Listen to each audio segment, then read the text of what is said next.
And welcome again to the Dave LewAllen Podcast. So good to have you with us. We are on YouTube and Spotify and Apple Podcasts, all of your favorite platforms for podcasts. We cover sports, we cover newsmakers, we cover difference makers in our community. And my guest today is a difference maker in our community and has been for his entire adult life, and that is Greg Kelser. The former Spartan, the former Piston, the analyst now, and continuing on the Pistons broadcasts on television, Greg Kelser joining us today. Greg, thank you for this time, and it's great to see you. You too, Dave. Thank you for having me. We're here to talk about the Pistons. We're here to talk about your career in basketball, starting from the earliest days, and also the camps that have been a huge part of your life, and as a result, a huge part of kids' lives throughout the city of Detroit and Southeast Michigan for all of these years. Let's start with the Pistons, though.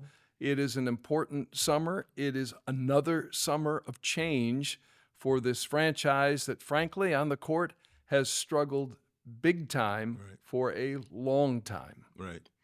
Well, it's been tough. There have been some ups and downs. There have been some opportunities that have looked very promising, and then maybe not turn out so. I attribute a lot of that to just horrible luck.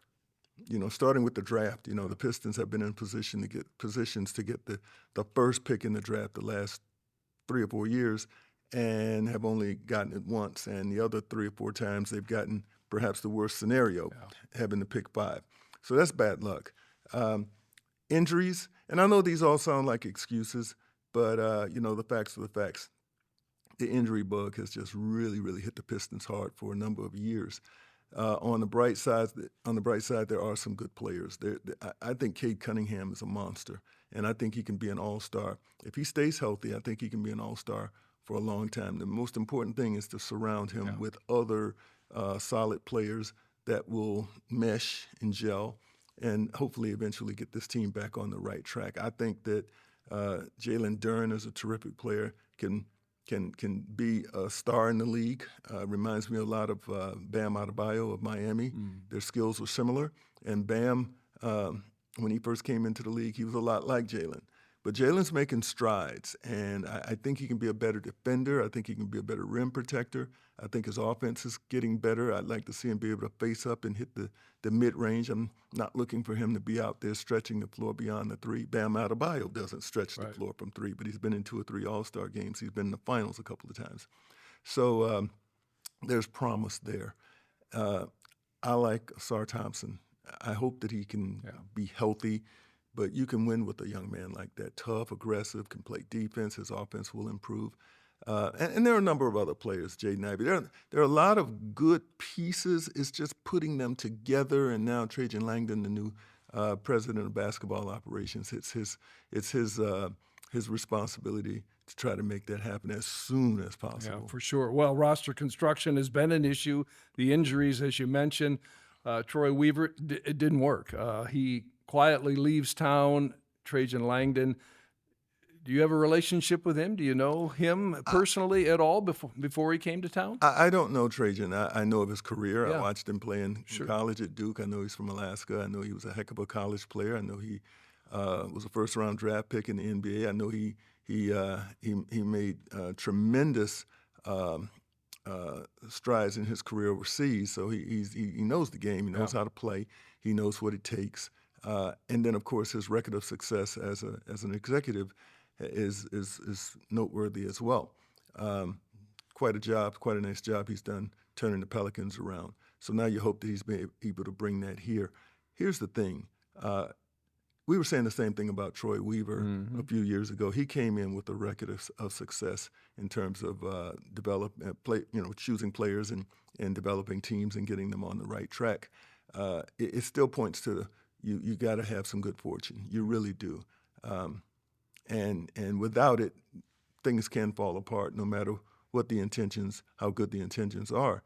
I didn't know Troy when he first got here, but I knew of him. He knew of me. I like Troy a lot, and I wish him the best. I hope he's able to get his career back on track as soon as possible. It's unfortunate that things didn't work out here, but it's not because he didn't put in the time and didn't do the work. I'm hoping that the same thing will happen for Trajan. I hope he'll find success quickly. I look forward to meeting him, and I will tell him the same thing I told Troy. If I can be of any help, I will be any asset that I can possibly be for him and his team. Well, we hope for his sake, we hope for Pistons fans' sake that this thing can get turned around. I mean, a 14-win season again. I mean, it's pretty depressing. And you know, when you don't have success, you know, you lose the juice. You lose a lot of fans. You lose a generation of fans, in a sense, for as long as this team has now struggled. It's amazing. I find it very difficult to fathom, even in looking back. I remember the team from 2002 to 2008, 6 straight conference finals appearances, a couple of finals, championship, and it looked like it could stay that way. Maybe you take a little hiatus, you know, while you reload, but you keep winning. But it's difficult to win in the NBA over a long period of time. Right. Having said that, though, I don't think anyone could have ever imagined that there would only be 2 playoff appearances since 2009 and no playoff wins. It is definitely time to turn it around. Here's the good news, though, for me. It's not unprecedented that teams can turn it around very quickly. Well, when you were drafted by the Pistons, you know, coming out of Michigan State, Dick Vitale was there. I mean, that was not, you know, a winning time for this franchise either. I mean, you lived that. Oh, yeah. I lived it, and I remember it well, and that's why I felt so for the players. You know, it was especially difficult for me because I was coming from a championship scenario at Michigan State and wanted to continue that at the NBA level right away. I didn't want to go back into a rebuilding mode. I wanted it to happen like my teammate, Urban Magic Johnson. You know, he went from the best college team to one of the best pro teams, and then his first year he wins a championship. I wanted that too, but it did not happen that way. And losing, I mean, it stings. It affects everything that you do. You go to practice, you work hard, you don't get the results. That can be very debilitating mentally. You take it with you. I would take it to dinner with me. I would take it home. I would take it to bed. It's all constantly on your minds. We're not winning. We're working hard. We're putting the effort in, putting the time in, putting the sacrifices and all that. The determination is there, but we're not winning. Our situation is that we weren't good enough when I was a rookie. You know, we had 5 rookies on the team, 2 more players were second-year players. We had the great Bob Lanier, but, you know, he was traded midseason. We had Bob McAdoo, who was a 6 or 7-time All-Star by that time, but he was injured. So we just couldn't get it going.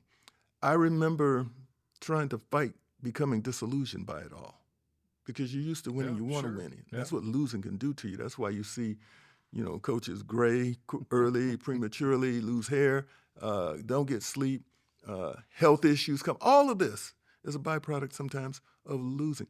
So my hope with this team, especially as young players, is that they don't become disillusioned, that they don't become beaten down, defeated.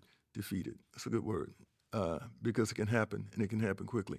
But again, the good news is that you look at teams like OKC, who 2 or 3 years ago were right where the Pistons were, and look at them now. You could say the same thing about Orlando. Houston's on the rise. The Pistons can be back on the rise. Cleveland, 5 years ago, Cleveland had a worse record, far worse record than the Pistons. Here they are challenging in the playoffs. The Phoenix Suns, coached by Monty Williams, they were a 22-win season team a few seasons ago. They made it all the way to the finals and had a 2-0 lead in the finals, you know, that close to a championship. So the proof is there that in the game of basketball, I'm not so sure about, you know, teams turning it around just like that in football and maybe baseball. But in basketball, it can turn around. I just hope that, you know, now is the time for the Pistons. What's if you know, Tran Langdon comes in, what's got to be number one on his to-do list, do you think? I mean, the draft's just around the corner. Yeah, you have the number 5 pick, but I don't know if that's going to be a difference maker right off the bat for this particular team, but what does he need to do? Well, I think, and I'm not, exactly familiar with that end of it, because I've never worked in that department, but I would think that he has to assemble his own team, the guys that he feels like he can lean on, that he can trust their judgment, their evaluations, and that he can now set the table with these guys in terms of what needs to happen with the team. At some point, then player acquisition has to be a part of it.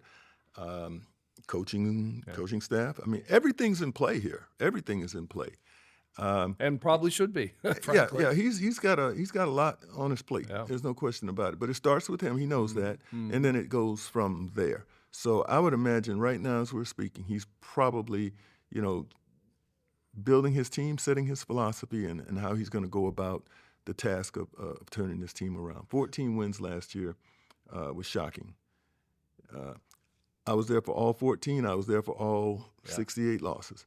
And I can tell you, when you lose 68 games, you're finding ways to lose every way imaginable. This team could have easily have, won twice as many as 14.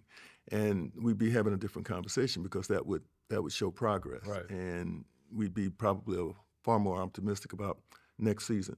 But, the fact is the fact. The reality is what it is. Starting from 14, feel like there's no way we can go but up. But that needs to start right now. Yeah. You've been doing the games for a long time. George Blaha is a legend. You've had the opportunity to work with him. Right. What is that experience, after a playing career that was shorter due to injury than you ever would have imagined or liked, but the opportunity to stay involved in the game in that capacity, working not just Pistons games, but before that you did games all over the country. Sure. As well. What has that meant for you? It's been a true blessing. It really has, because at Michigan State, I had my mind set on becoming an attorney, and I had started to set the groundwork for that. I graduated. My degree is in social science / criminal justice. So I was going in that direction. But I tell people all the time, especially young people, just make sure, if you can, go to school, get an education. It'll teach you many, many things. And whether you ever work in your field of study is a question for later. But you will learn certain disciplines that are going to be required regardless to which direction that you go in. I met Charlie Neal. I don't know if you know. Oh, yeah. Okay, so I met Charlie Used to Neal. be at Channel 2. That's right.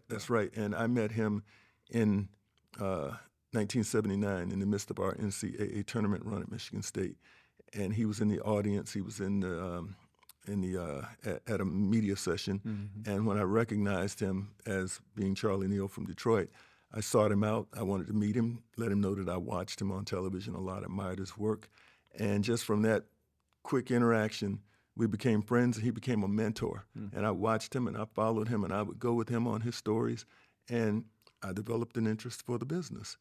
It started right there, and Charlie helped me so much. He really, really did. He helped me to understand the business.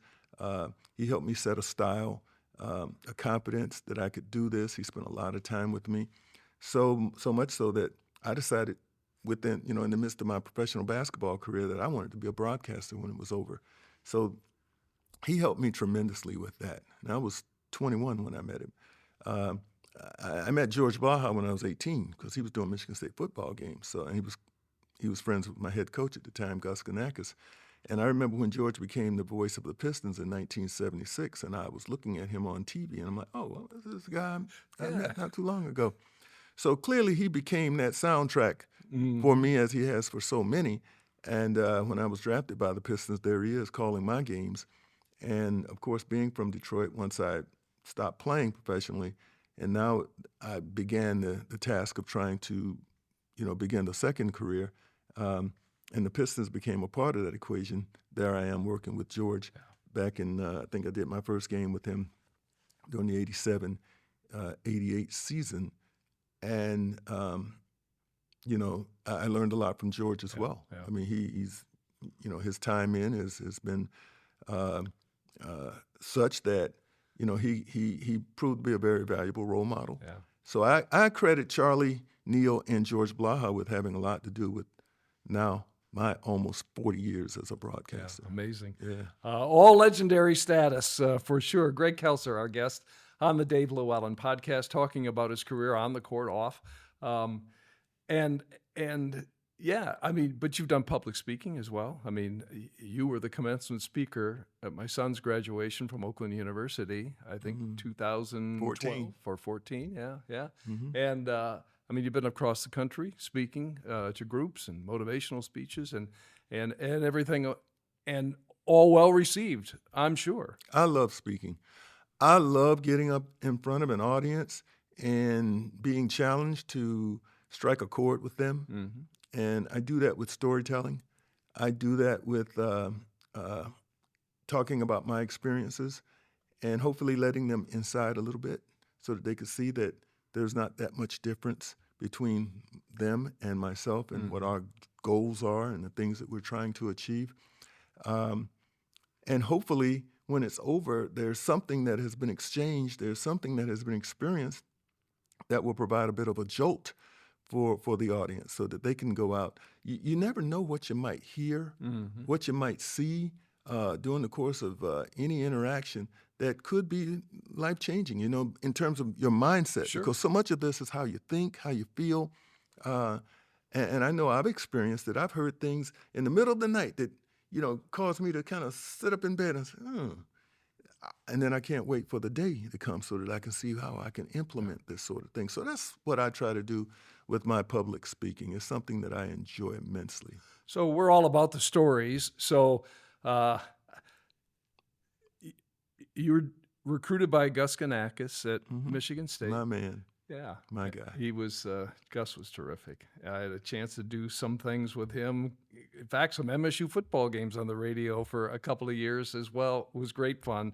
What a great man. But you're on campus, Irvin comes to Michigan State your junior year. But tell me, in the summertime, I'm sure you were up there, training, working out much of the time. I mean, when did he first come into Jenison? When did he first play with you guys in summer? I mean, he would have been in high school, I'm sure. At what age? And what was your reaction the first time you saw him or met him? I was aware of Irvin because Coach Ganakis and Vernon Payne, his lead assistant at Michigan State, who was in charge of my recruitment, 1974-75, when I was at Henry Ford High School in Detroit. Part of their pitch was, our goal is to win a national championship. I'm 17 years old, and they're talking to my parents and myself. And it seemed like the furthest thing from reality because Michigan State was just a average basketball team. But they were talking about winning a national championship by my senior year. So 4 years to get it done. And they talked about, you're going to be the start. We're going to hopefully sign you, and you will be the start of it in terms of the players we need to get us to that goal. And they mentioned Irvin Johnson. He wasn't Magic then. He was Irvin Johnson. And he would have been what? 10th grade or something? He was 10th grade. 10th? Yeah, I'm 2 years older. Okay, so I'm a senior. He's a 10th grader. Okay. At Everett High School. But he was already one of the best players in the state. And being right there in Lansing, they felt with good reason that they would be able to sign him. And they talked about Stuart House, who was the number 2 or 3 player in the country from Denby High School. Yeah. He says, with the 3 of you, we can win a championship. Well, long story short, we didn't get Stuart House, but we did get Irvin, and we got Jay Vincent. And Jay was a terrific player. We don't win a championship without Jay Vincent, okay? I know he was hurt, and he was limping during the tournament run in 1979, but he helped us get us there. We won 15 of our last 16 games that year. Jay was an integral part of all of that. But we were on such a roll that we were able to absorb and withstand his injury, his foot injury. Jay had a broken foot. They were, numbing him up and, going out there doing the best he could.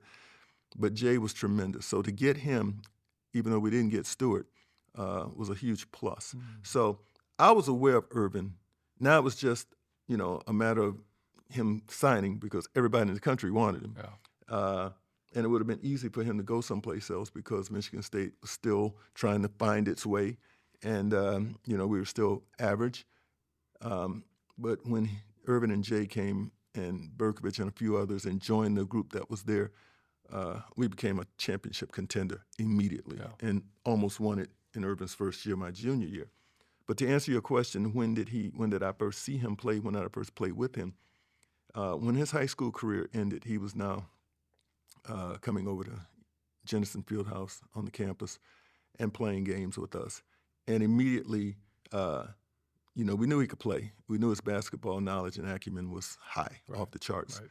But what came in the vision was his leadership and how he wasn't afraid at 17 to tell 2- and 3-year college players where to be, what to do, that sort of thing. I mean, and have them listen, okay? That was the thing that I found most interesting with him. And I could not wait. I've never looked so forward to the start of a season as I did after we picked him up because I knew that he was going to enhance my game. I was one of the leading scorers in the nation as a sophomore, and rebounders.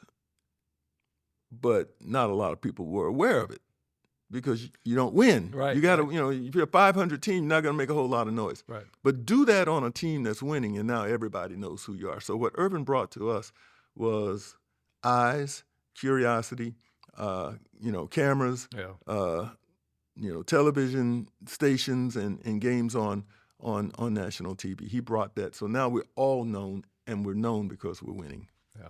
Well, you had 2,000 points and 1,000 rebounds, first Big Ten player ever to do that. Only Michigan State player to ever do that.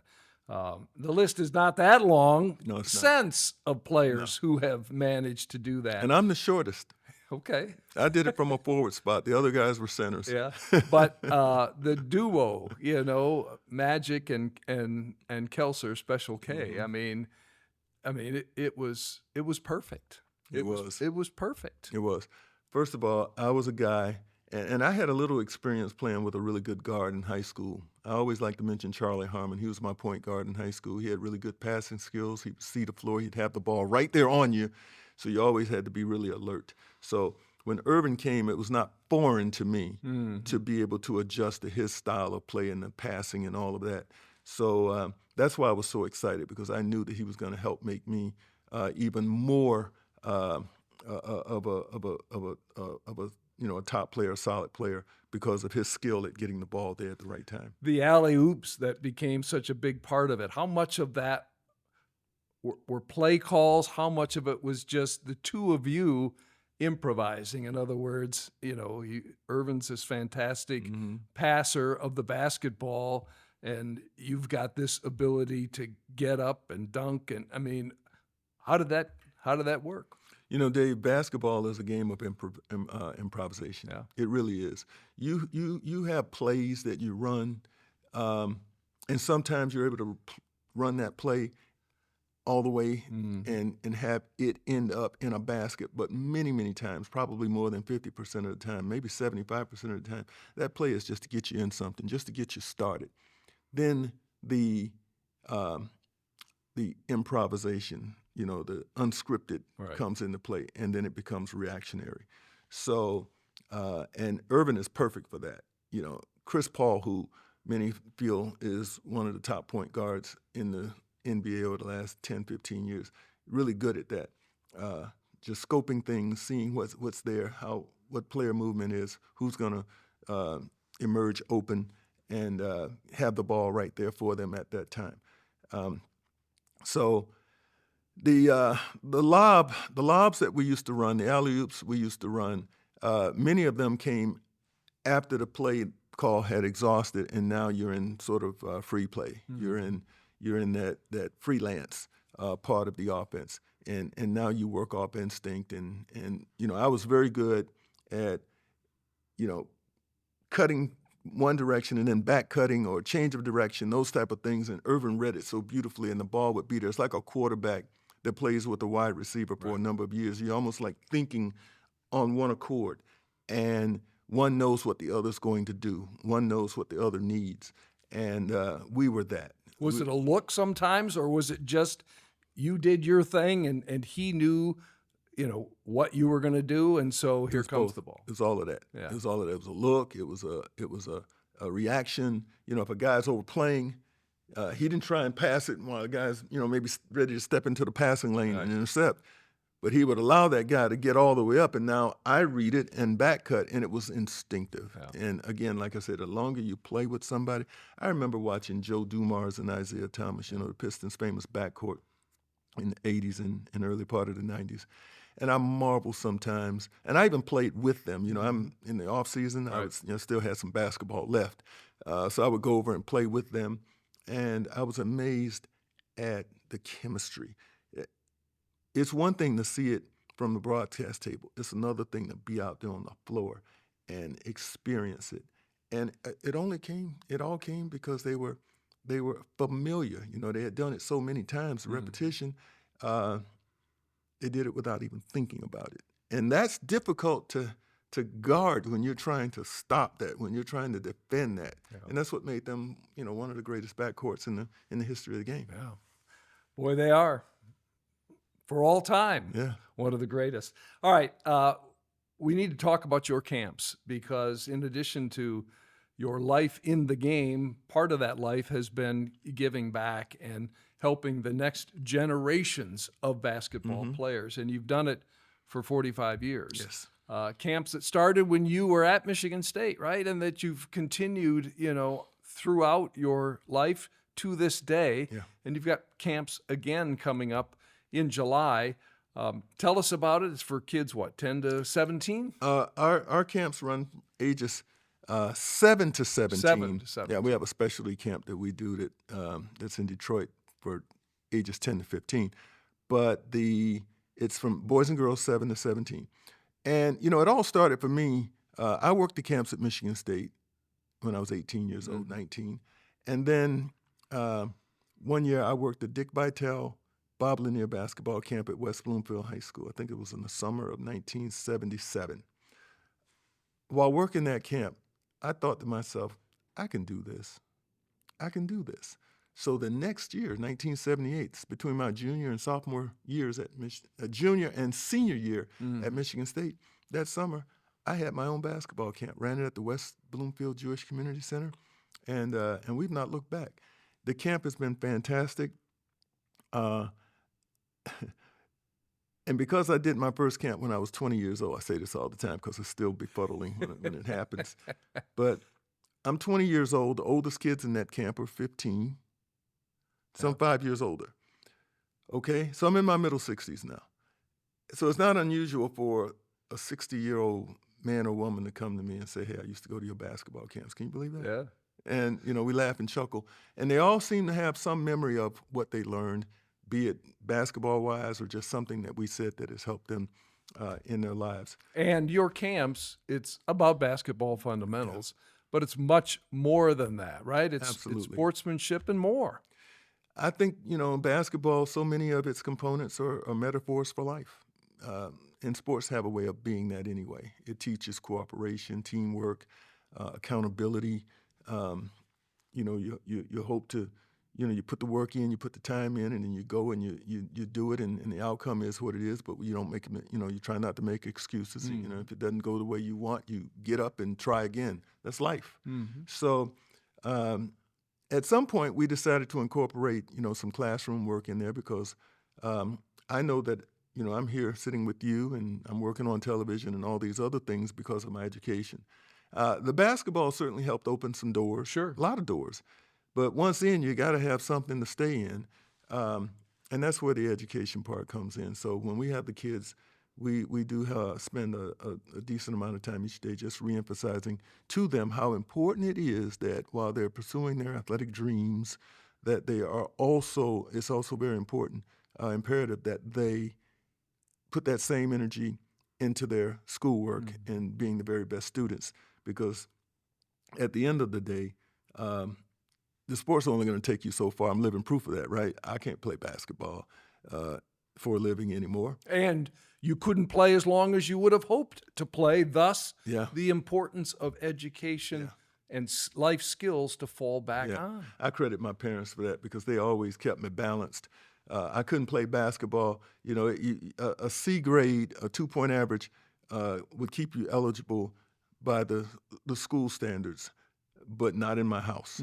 I couldn't bring a C home and stay on the basketball team. It had to be a B or better. So my parents always put that thought of education and how important it would be in my mind, and there was no compromising. I had to do that if I was going to play sports, and I played baseball, basketball, and football. So we just do that with the kids at the camp. You know, we like to remind them of that. So we got 4 camps going this year. One's in Detroit that I mentioned, which is already sold out, but we've got West Bloomfield High School, we've got Southville High School, and we've got the United Wholesale Mortgage Sports Complex in Pontiac. And it's boys and girls ages 7 to 17. And if I may, you know, yes, please. Folks, if they want to check it out, I have a website. It's called GregoryKelser.com/basketball. GregoryKelser.com/basketball.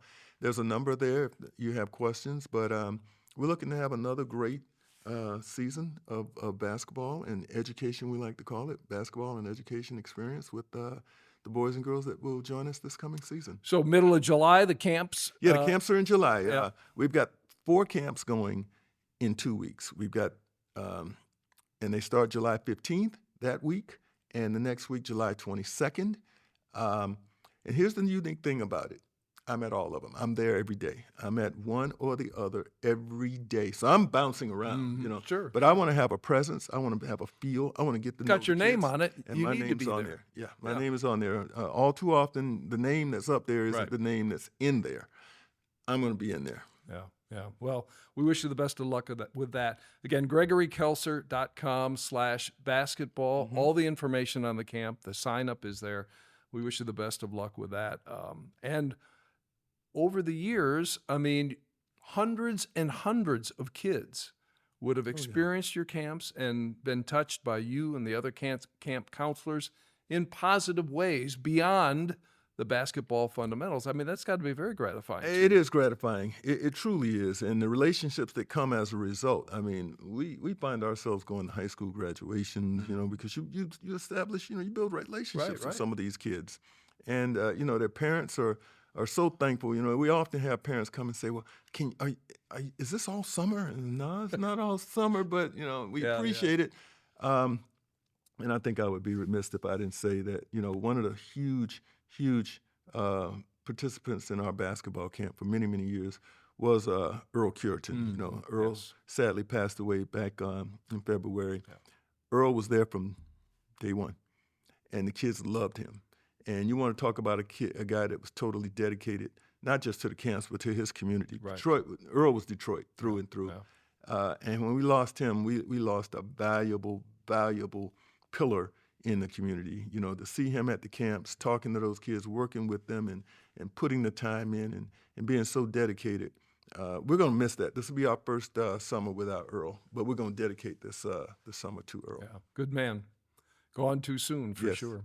You're a good man, Gregory Kelser. You too. And we appreciate the time today, talking basketball, talking Pistons, and the opportunity, again, for kids and families to get involved in your camps this summer. So I thank you for that. Thank you, Dave. All right, Greg Kelser joining us on the Dave LewAllen Podcast.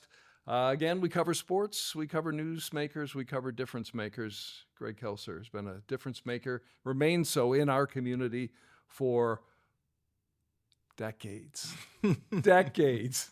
The community has been very, very kind to me. The community is a large part of the reason why I'm able to do what I do. Yeah, and we're glad that you keep on keeping on, my friend.